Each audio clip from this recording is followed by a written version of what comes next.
حضرت لقمان نبی تھے یا ولی، بادشاہ تھے یا غلام؟ حضرت لقمان کی عظمت و بزرگی کا راز کیا تھا؟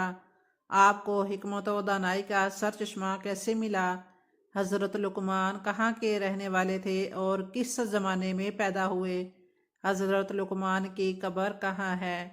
حضرت لقمان نے فرمایا، میں نے 4000 نبیوں کی خدمت میں حاضری دی اور ان پیغمبروں کے مقدس کلاموں میں سے 8 اہم باتوں کو چن کر یاد کر لیا، جو یہ ہیں: بسم اللہ الرحمن الرحیم۔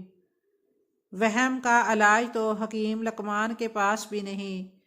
یہ وہ مشہور و معروف قول ہے جسے ہم سب نے بارہا سنا اور پڑھا ہے۔ حکیم لقمان اللہ کے وہ نیک اور برگزیدہ بندے تھے جنہیں رب ذوالجلال نے حکمت، یعنی عقل و فہم اور دانائی و بصیرت میں ممتاز ترین مقام عطا فرمایا۔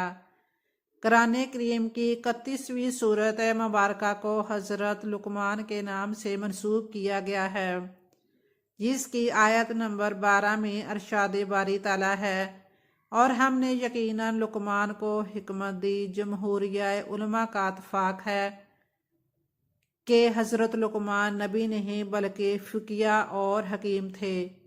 حضرت قتادہ رضی اللہ تعالیٰ عنہ سے مروی ہے کہ اللہ تعالیٰ نے حضرت لقمان کو یہ اختیار دیا تھا کہ نبوت لے لو یا حکمت۔ انہوں نے حکمت اختیار کی، اور بعض روایت میں یہ بھی ہے کہ جب انہیں نبوت کا اختیار دیا گیا تو انہوں نے عرض کیا، اگر اس کے قبول کرنے کا حکم ہے تو میرے سر آنکھوں پر، ورنہ مجھے معاف فرمایا جائے۔ حضرت قتادہ رضی اللہ تعالیٰ عنہ سے منقول ہے کہ لقمان سے کسی نے پوچھا، آپ نے حکمت کو نبوت پر کیوں ترجیح دی جبکہ آپ کو دونوں کا اختیار دیا گیا تھا؟ آپ نے فرمایا، نبوت بہت بڑی ذمہ داری کا منصب ہے، اگر وہ مجھے میرے اختیار کے بغیر دے دیا جاتا تو اللہ تعالیٰ خود اس کی کفالت فرماتا کہ میں اس کے فرائض ادا کر سکوں، اور اگر میں اپنے اختیار سے اس کو طلب کرتا تو ذمہ داری مجھ پر ہوتی۔ حضرت لقمان کے بارے میں اہل سیر نے مختلف آراء کا اظہار کیا ہے، جس کی اصل وجہ یہ ہے کہ زمانہ قدیم کی تمام تاریخی روایات اور واقعات زیادہ تر زبانی طور پر نسل در نسل منتقل ہوتے تھے، جہاں انجیل توریت کے مرہون منت تھے، جنہیں مختلف ادوار میں اتنی مرتبہ تبدیل کیا گیا کہ دونوں مقدس کتب کی صورت ہی مشکوک ہو گئی۔ چنانچہ قرآن کریم نے ہمیں جس قدر معلومات اپنے نبی صلی اللہ علیہ وسلم کے ذریعے پہنچائیں، بس وہی مستند و معتبر ہیں۔ مولانا سید سلیمان ندوی رحمۃ اللہ عرض القرآن میں تحریر فرماتے ہیں کہ حضرت لقمان قوم عاد کی نسل سے تھے۔ جب قوم عاد پر اللہ کا عذاب نازل ہوا تو حضرت ہود علیہ السلام اپنے ساتھیوں کے ساتھ یمن منتقل ہو گئے تھے، اور انہی میں حضرت لقمان بھی شامل تھے۔ یمن میں ان لوگوں نے اپنی حکومت قائم کی تو حضرت لقمان کو بادشاہ مقرر کر دیا۔ اکابر صحابہ رضی اللہ تعالیٰ عنہ اور تابعین کی رائے اس حوالے سے مختلف ہے۔ اس سلسلے میں حضرت ابن عباس رضی اللہ تعالیٰ عنہ، حضرت ابو ہریرہ رضی اللہ تعالیٰ عنہ، حضرت مجاہد رضی اللہ تعالیٰ عنہ اور دیگر اکابرین کا بیان ہے کہ لقمان ایک حبشی غلام تھے۔ حضرت سعید بن مسیب کہتے ہیں کہ وہ مصر کے رہنے والے اور سیاہ فام تھے۔ حضرت جابر بن عبداللہ انصاری رضی اللہ تعالیٰ عنہ سے مروی ہے کہ حضرت لقمان مصر کے جنوب اور سوڈان کے شمال میں واقع ایک قصبے نوبہ کے رہنے والے تھے۔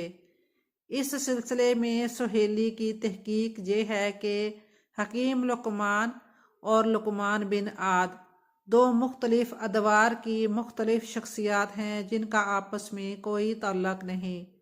تفسیر ابن کثیر کے مطابق حضرت لقمان سوڈان کے نوبی قبیلے کے ایک حبشی غلام تھے، لیکن بھلا کے نیک، عابد، زاہد، صاحب حکمت اور دانا شخص تھے۔ अरब में वो एक गुलाम की हैसियत से आए थे। हकीम लुकमान एक बड़ी मजलिस में वाज़ो नसीहत फरमा रहे थे कि अचानक एक अजनबी शख्स मजलिस में दाखिल हुआ और उनके करीब जाकर गोया हुआ कि क्या तुम बनी हसहास के गुलाम नहीं हो? फरमाया हाँ। उसने फिर सवाल किया, क्या तुम मेरे साथ बकरियां नहीं चराया करते थे? हकीम लुकमान ने उसे गौर से देखा और बोले, हाँ, ये भी दुरुस्त है। फिर उसने कहा कि क्या तुम हबशी नहीं हो? हजरत लुकमान के चेहरे पर मुस्कुराहट आई और फरमाया, हाँ ऐसा ही है, मगर ये बताओ कि तुम पूछना क्या चाहते हो? उसने कहा कि फिर क्या वजह है कि तुम्हारी मजलिस में इस कदर ज्यादा तादाद में लोग आते हैं और बड़े ज़ौक़ो शौक से तुम्हारी बातें सुनते हैं? हजरत लुकमान ने नहायत मोहब्बत से उस शख्स से फरमाया, बरादरे अजीज, जो बातें मैं कहता हूँ उन पर तुम भी अमल करने लगो तो तुम भी मेरी तरह हो जाओगे। आंखों से हराम चीजें ना देखो, जबान बेहुदा बातों से रोक लो, माल हलाल खाया करो, अपनी शर्मगाह की हिफाजत करो, जबान से हमेशा सच बात बोला करो, वादा पूरा किया करो, मेहमान की इज्जत करो, पड़ोसी का ख्याल रखो, बेकार कामों को छोड़ दो। बस यही आदत हैं जिनकी वजह से मुझे बुजुर्गी अता फरमाई गई है। बनी हसहास मिस्र का एक शानो शौकत, रोब व दबदबे वाला खुदा तरस और तौहीद परस्त कबीला था। हकीम लुकमान कबीले के सरदार की बकरियों के रेवड़ के निगरान थे। वैसे तो ये एक अदना से गुलाम थे, लेकिन दुनिया के अक्लमंद और दाना तरीन लोगों में से थे। नहायत पाकबाज, शरीफ अल नफस, अक्ल व खर्द, इल्म व दानिश के पैकर, फ़हम व फरासत, जहानत व फतानत, तदब्बर और बुर्दबारी में उनका कोई सानी ना था।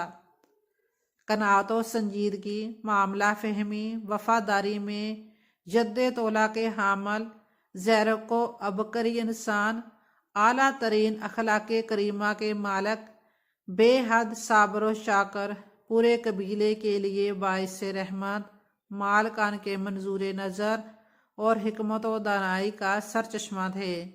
हज़रत सईद बिन मुसैब रहमतुल्लाह के पास एक सियाह फाम शख्स कोई सवाल पूछने आया तो आपने फरमाया, पूछो, क्या पूछना चाहते हो?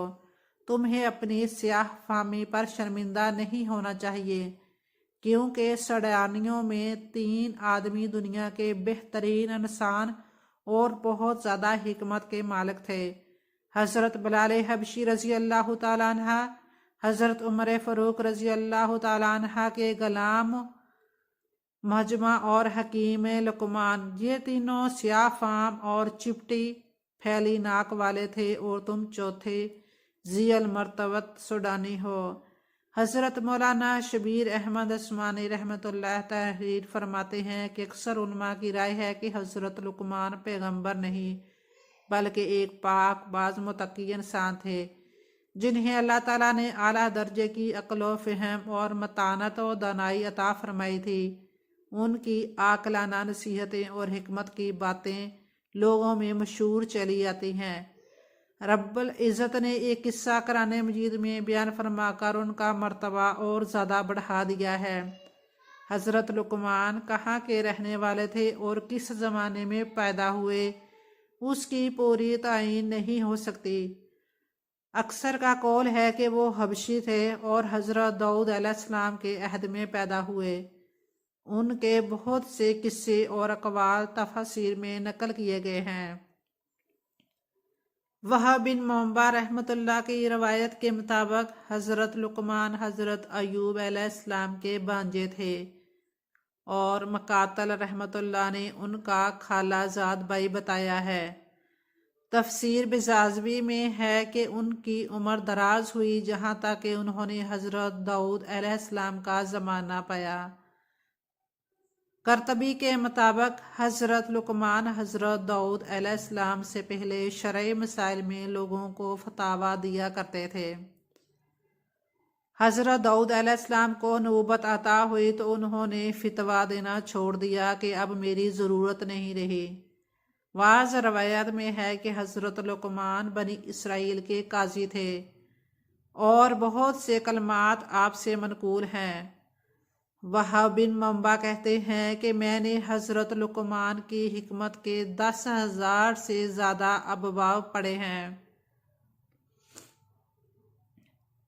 हज़रत खालिद रबी रहमतुल्लाह फरमाते हैं कि एक दिन उनके मालिक ने फरमाइश की कि ए लुकमान, हमारे लिए एक बकरी ज़बा करो और उसका सबसे अच्छा अज़ू हमारे सामने पेश करो। आप जानी हज़रत हकीम लुकमान ने बकरी ज़बा की और उसका दिल और ज़ुबान का कर अपने मालिक के सामने पेश करते हुए कहा कि ये दोनों बकरी के सबसे अच्छे अज़ा हैं। अभी चंद दिन ही गुजरे थे कि उनके मालिक ने फिर फरमाइश कर दी कि ए लुकमान, हमारे लिए एक बकरी ज़बा करो और इसका सबसे बुरा उज़ू लेकर आओ। आपने बकरी ज़बा की और दिल और ज़ुबान निकाल कर उनकी खिदमत में पेश करते हुए कहा कि ये सबसे बुरे अज़ा हैं। मालिक को बड़ा ताज्जुब हुआ। बोला, ए लुकमान, जब मैंने उम्दा अज़ा की फरमाइश की तो तुम दिल और ज़ुबान ले आए और अब सबसे बुरे अज़ा का कहा तो तुम फिर यही दोनों चीज़ें ले आए। ये क्या बात हुई? आप जाने हज़रत हकीम लुकमान ने जवाब दिया, ए मेरे मेहरबान आका, अगर ये दोनों अज़ा दुरुस्त हैं तो इनसे ज़्यादा बेहतर कोई उज़ू नहीं, और अगर ये दोनों बिगड़ जाएं तो उनसे बुरा कोई अज़ू नहीं। अरब के लोग हज़रत लुकमान की शख्सियत से बखूबी वाक़िफ़ थे। वो ना सिर्फ इन्हें एक दानश्वर हकीम के तौर पर जानते थे, बल्कि उनके अक़वाल को अपने अशार और खुतबात में इस्तेमाल भी किया करते थे। अहले अरब में बाज़ पढ़े लिखे लोगों के पास सहीफ़ा लुकमान के नाम से उनके हकीमाना अक़वाल का एक मजमुआ भी मौजूद था। चनाचे रवायत में आया है कि हज़रत हिजरत से 3 साल पहले मदीना का अव्वलीन शख्स जो नबी सल्लल्लाहु अलैहि वसल्लम से मुतासर हुआ वो सवीद बिन सामत था। वो हज के लिए मक्का मुकरमा गया। अन हज़रत सल्लल्लाहु अलैहि वसल्लम हाजियों के मुख्तलिफ खैमों में जाकर दीन की दावत दे रहे थे। सवीद ने जब हुजूर अकरम सल्लल्लाहु अलैहि वसल्लम की तकरीर सुनी तो बोला, आप सल्लल्लाहु अलैहि वसल्लम जो बातें पेश कर रहे हैं इसमें एक चीज़ मेरे पास भी है। आप सल्लल्लाहु अलैहि वसल्लम ने पूछा, वो क्या है? उसने कहा, मजल्ला लुकमान। आप सल्लल्लाहु अलैहि वसल्लम ने मजल्ले का कुछ हिस्सा सुना, फिर फरमाया, ये अच्छा कलाम है, लेकिन मेरे पास इससे भी अच्छा एक कलाम है। उसके बाद आप सल्लल्लाहु अलैहि वसल्लम ने उसे कुरान सुनाया और उसने एतराफ़ किया कि बिलाशुबा ये मजल्ला लुकमान से बहुत बेहतर है। मुफस्सरीन लिखते हैं कि हज़रत लुकमान ने फरमाया, मैंने 4000 नबियों की खिदमत में हाज़िरी दी और उन पैगम्बरों के मुक़द्दस कलामों में से 8 अहम बातों को चुनकर याद कर लिया, जो ये हैं, जब नमाज पढ़ो तो दिल की हिफाजत करो, जब खाना खाओ तो अपने हलक की हिफाजत करो, किसी गैर के मकान में रहो तो अपनी आँखों की हिफाजत करो, लोगों की मजलिस में बैठो तो अपनी ज़बान की हिफाजत करो, अल्लाह ताला को हर वक़्त हर लम्हा याद रखो, अपनी मौत को हमेशा याद करते रहा करो, अपने एहसानों को बुला दो, दूसरों के जुल्म को फरामोश कर दो। कुरान करीम की सूरह लुकमान में अल्लाह ताला ने हज़रत लुकमान की अपने बेटे को की जाने वाली नसीहत का जिक्र फरमाया है, जिसकी तफसील आयत नंबर 13 से 19 के दरमियान मौजूद है। اگرچہ جہاں اس بات کا ذکر نہیں کیا گیا کہ انہوں نے یہ نصیحتیں اپنے انتقال کے وقت کی تھی، لیکن ہر شخص کی فطری طور پر یہ خواہش ہوتی ہے کہ اپنی موت سے پہلے اپنے ورثے کے متعلق تمام معلومات اپنی اولاد کو فراہم کر دے۔ چنانچہ حضرت لقمان نے بھی یہ ضروری سمجھا کہ انتقال سے پہلے اپنے غور و فکر اور عقل و دانش کا نچوڑ اپنی اولاد کو منتقل کر دیں۔ چنانچہ فرمایا کہ اے جانے پدر، اللہ کے ساتھ کسی کو شریک نہ کرنا، یقیناً شرک بہت بڑا ظلم ہے۔ جہاں پر اللہ تعالیٰ نے والدین کے ساتھ حسن سلوک کی تاکید کی اور ان کی اطاعت و خدمت کا حکم دیا، بالخصوص ماں کے حوالے سے، بیٹا اگر کوئی عمل رائی کے دانے کے برابر بھی ہو اور زمین آسمان یا چٹانوں میں کہیں بھی چھپا ہو، اللہ اسے لاموجود کر دے گا۔ کچھ شک نہیں کہ وہ باریک سے باریک چیز کو دیکھ سکتا ہے اور ہر شے سے باخبر ہے۔ بیٹا، نماز کی پابندی رکھنا، لوگوں کو اچھے کام کرنے کی تاکید اور برے کاموں سے روکتے رہنا، مصیبت کے وقت صبر سے کام لینا اور از راہ غرور لوگوں سے گال نہ پھلانا اور زمین پر اکڑ کر نہ چلنا، اللہ تعالیٰ شیخی خورے اور مغرور شخص کو پسند نہیں فرماتا۔ اپنی چال کو اعتدال میں رکھنا، بحث و تمہیز کے وقت اپنی آواز کو پست رکھنا، یقیناً سب سے ناپسندیدہ آواز گدھے کی آواز ہے۔ حضرت لقمان نے 1000 برس کی عمر پائی۔ حضرت داؤد علیہ السلام کی بعثت سے پہلے آپ بنی اسرائیل کے مفتی تھے۔ حضرت داؤد علیہ السلام کے منصب نبوت پر فائز ہونے کے بعد آپ نے فتویٰ دینا ترک کر دیا تھا۔ حضرت لقمان عمر بھر عوام الناس کو وعظ و نصیحت فرماتے رہے۔ تفسیر فتح الرحمن کے مطابق آپ کی قبر رملہ کے قریب مقام سرفند میں ہے۔ حضرت قتادہ رضی اللہ تعالیٰ عنہ کا قول ہے کہ آپ کی قبر رملہ میں مسجد اور بازار کے درمیان ہے۔ اس جگہ 70 انبیاء بھی مدفون ہیں، جنہیں یہودیوں نے آپ کے بعد بیت المقدس سے نکال دیا تھا، اور یہ لوگ بھوک پیاس سے تڑپ تڑپ کر وفات پا گئے تھے۔ آپ کی قبر پر ایک بلند نشان آویزہ ہے۔ لوگ آپ کی قبر کی زیارت کے لیے دور دور سے آتے ہیں۔ تفسیر روح البیان۔